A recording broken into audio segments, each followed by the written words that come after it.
let's take a look at Willie's video. Okay, let's watch Willie's video. So how do you think TBC launch day will go? I think they're just gonna layer the fuck out of TBC, right? Here's the problem, right? Okay. Let me do a nice MS Paint image. Visual, right? I don't know what I want to draw. I'll draw a smiley face. I don't even know what I wanted to draw. Okay. You know, if Azeroth can accommodate this many players reasonably, you know, Outland can accommodate like this many players reasonably. Like, who here has been playing on a TBC private server that has 2,000 or 2,500 active players? Like in the evening you'll see 2,500 player peaks. That's a lot of fucking people. That's too many people. It feels very packed. It feels very, very cramped, right? That's a lot of people. Outland is just not as big as Azeroth. You know, Azeroth is way more land mass. So, I don't know. If you have, like, you know, this many active people without layers, and then, you know, at certain points we've had layer 2 and layer 3, right? So, I think Outland is going to have so many fucking layers. So many layers. So, launch especially, Outland is going to be layered as fuck. I guarantee. It's going to be super layers. Anyway, let's see. Which is why probably leveling inside of dungeons is going to be super, super effective. Just straight up dungeon grinding. A slinky, yeah, exactly. Willie, what are your thoughts on this, man? Let's take a look.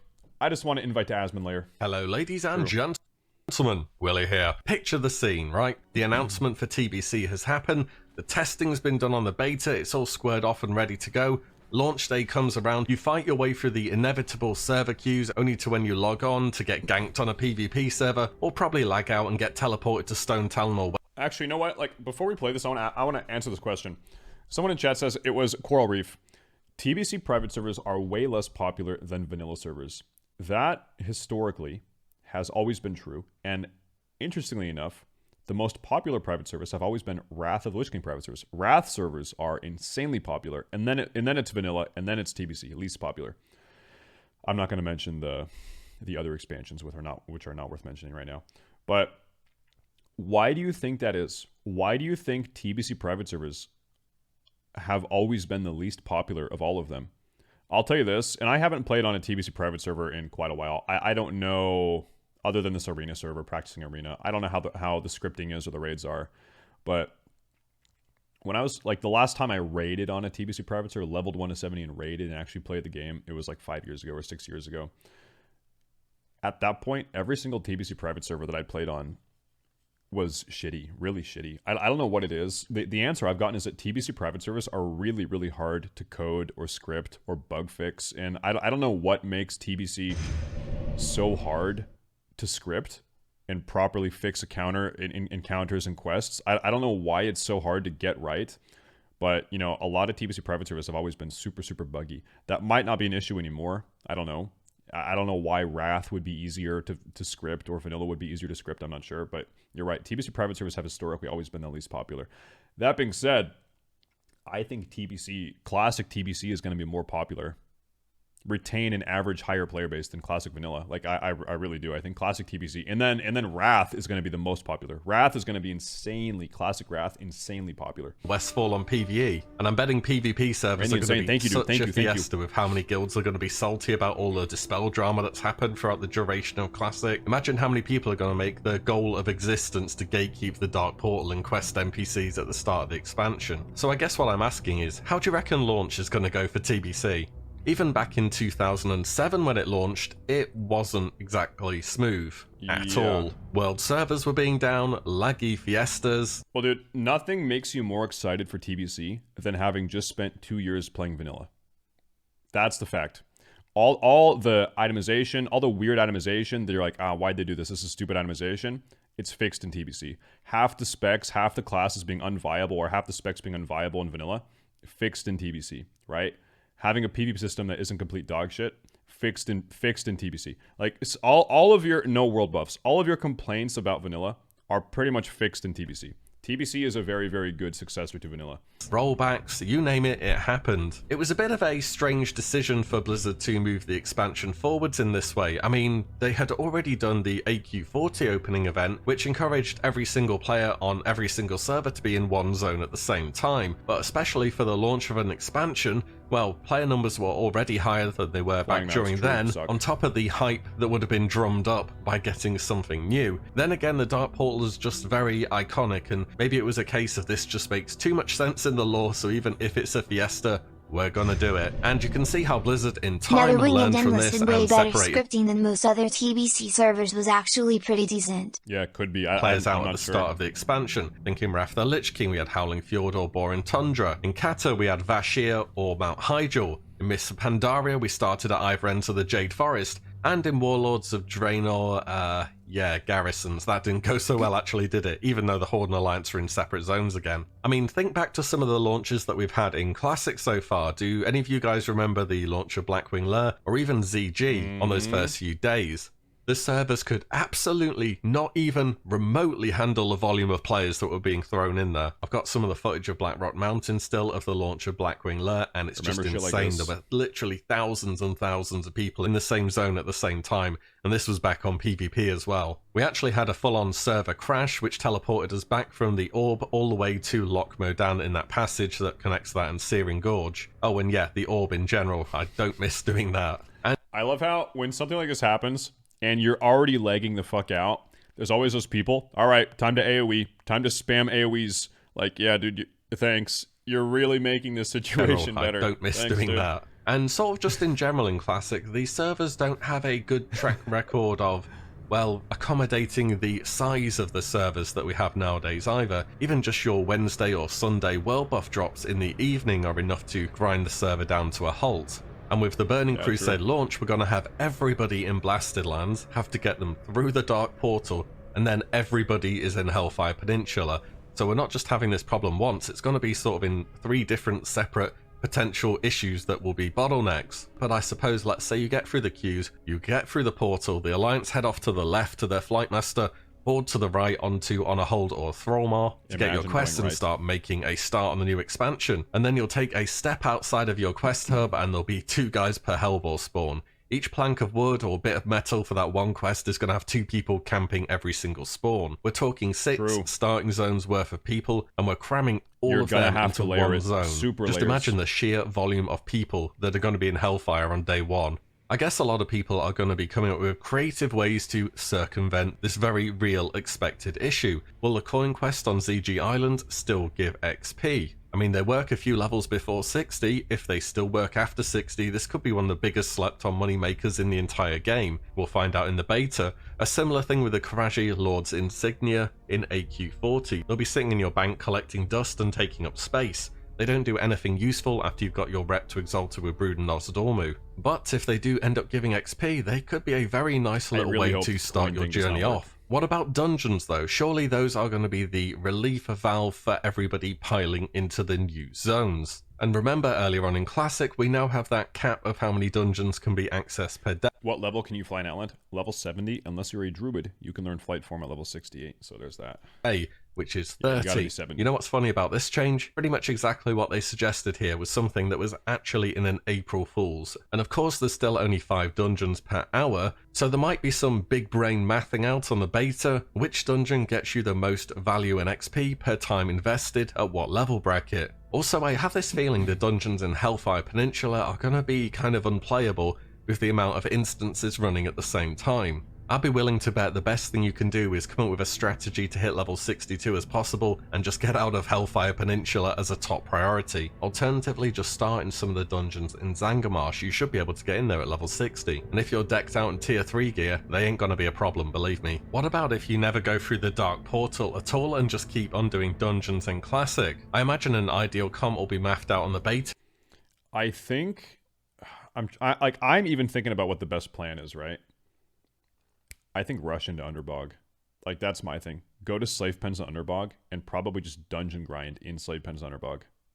I think that's probably my play. On doing dungeons in Classic. Yes. I imagine an ideal comp will be mathed out on the beta, depending on which patch we release on, but we're certainly going to have prop paladins, and even just a holy paladin and some prop gear is going to be doing some real solid AoE threads. Perhaps people completely avoid all the Dark Portal issues and the lag and don't even touch the zone. Maybe park a few of your summoning alts there a few days in advance, so once things do quieten down and a lot of people have already gotten through, you can get your characters straight over there. In the meantime, there's plenty of endgame level dungeons in Classic which are still going to be granting XP for some time. Obviously it would be less XP, but you're only missing out on XP really. If you're grinding that hard early on, you're probably wearing a lot of gear from Naxxramas and you wouldn't be getting upgrades from normal dungeons anyway. And then as soon as you're level 62 or something, have your summoning alts get you over there and then go straight on into Outland. I've got a feeling that summoning alts are going to be seeing a lot of use early on still. For me personally, I'm not really into the whole living inside of dungeons thing. Back during the start of Classic, I just leveled up regularly. I went around the zones. I knew I wanted to see Westfall, Red Ridge Mountain, Stranglethorn Vale. I just took the game as the intended way of playing it, I suppose. But so with Classic launch, like I had put a lot of time and effort into coming up with a 2-man leveling route, and it was Priest Warlock. Craig and myself were 2-man leveling. We were we were going fucking fast, right? And we were like 5, 6, 7, 8 levels ahead of other people. Even other people that were trying to go fast, we were dusting them. And then we got to 30. This is like, day 2 of Classic. And people start 10-man farming. Scarlet Monastery. And they're kind of catching up. And then we're like level 43, 44. People get into Zul'Farrak. And they start 10-man farming Zul'Farrak. And they catch us immediately. Like they're now they pass us. We're level 46, 47, they're 48, 49. These people that were 7 levels below us are now a level ahead of us because of dungeon farming. It just felt so fucking bad. Like we were blasting, playing 20 hours a day. More. We were doing 36 hour, we were playing 36 hours, sleeping 4 hours, playing 18 hours, sleeping 4 hours. Repeating the cycle. 36 on, 4 off, 18 on, 4 off, 36 on, 4 off. We were blasting. And still the dungeon farming was insane. Well, you said the 10-man farm was nerfed. Yeah, so what we did was we actually started 10-man dungeon farming. Like we were like, okay, we're going for Server First Ragnaros.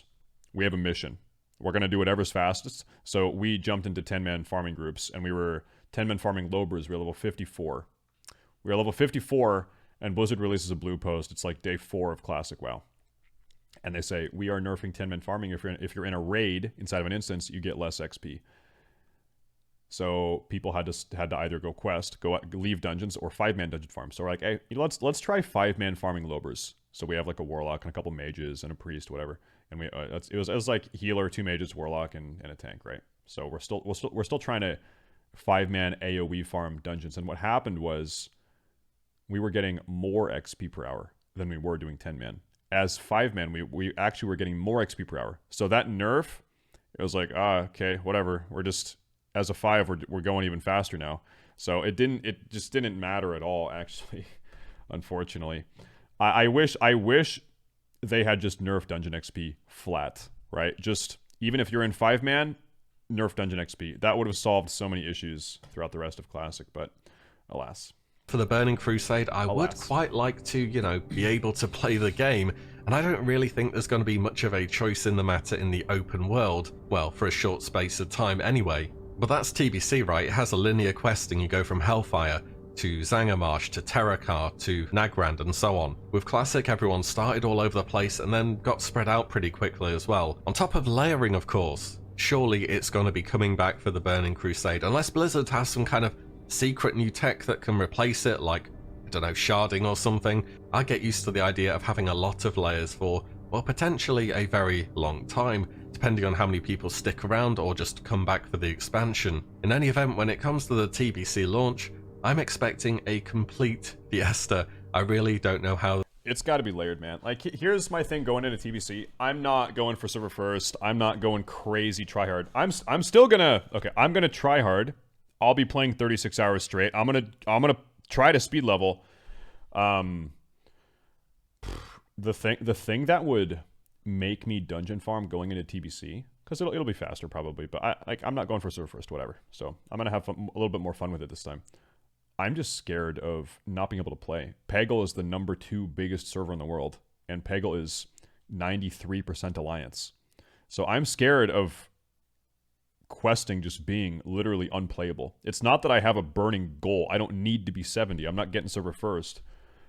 I just want to be able to play the game. And so I'm scared that if I'm trying to do quests normally and like trying to like speed quest, I'm scared of just not being able to play and not being able to kill any mobs or do any quest items. So I don't know. Like I might still dungeon farm a little bit.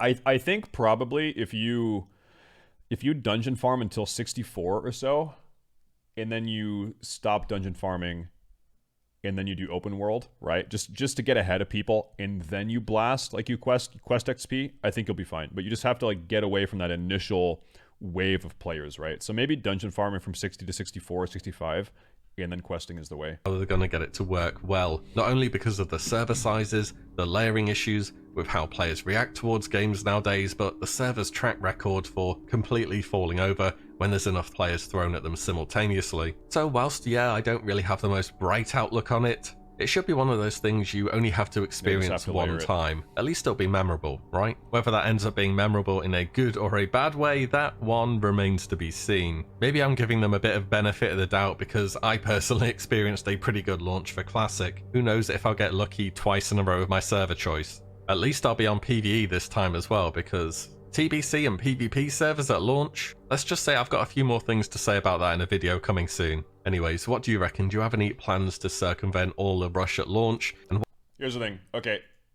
Everyone has to come through the Dark Portal. So you have your 5-man team, okay? You have Carrot on a Stick, you have your boot, you have your Spurs in the boot, and you have your Glove Enchant. You come through the portal, and you just mount speed as fast as you possibly can into Zangarmarsh. You jump in the reservoir, you pop a swim speed pot, and you swim into Underbog. You go right into Slave Pens or Underbog, and then you just try to do that. And you do that for like 4 levels. And then you can quest in other zones after you're 65 or 64 or whatever. But you just need to get in an instance as fast as possible. Because I guarantee, as people start coming through the portal, like, dude, you remember, Eastern Kingdoms, Kalimdor, the zones, the continents were crashing. You'd be kicked off for a while. Who experienced that? And so, like, Outland can be layered. This is another big concern of mine. Outland can be layered. They can layer the fuck out of Outland. But if the server continent goes down, if the world, like, you know, because it's one giant thing. If the continent goes down, and it will, you're going to be kicked off. There's one safe way. If you're inside an instance, it's a different thing, right?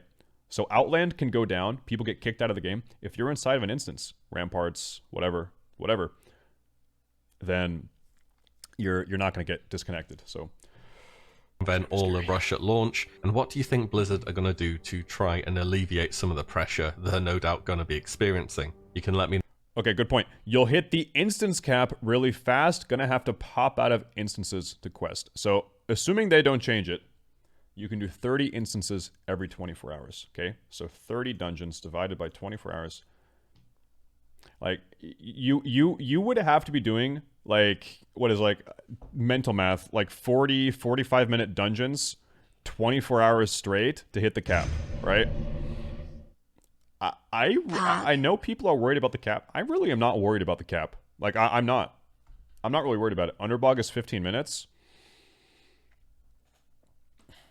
I don't know. I don't think it's that fast. I don't know. Oops, my bad. Let me know below. As always, thank you so much for watching and listening in. Yeah, maybe it and is. I'll see you all in the next one very soon. If you like what you see, do give the video a like and subscribe, as there will be plenty more to come. Thank you guys all so much for watching, and I will catch you in the next one. Okay, here's Willie's video. Okay, so well, you're saying stop trying to min-max and have fun instead. My only concern is that if you don't min-max launch, you're going to have 0 fun because you're going to get kicked out of the world and disconnected. Okay, all I care about is being able to be logged in and playing the game. So by min-maxing, it's just sort of ensuring that you can stay logged in. Like that's my thing. That's my thing. I just want to be able to be logged in and play the game.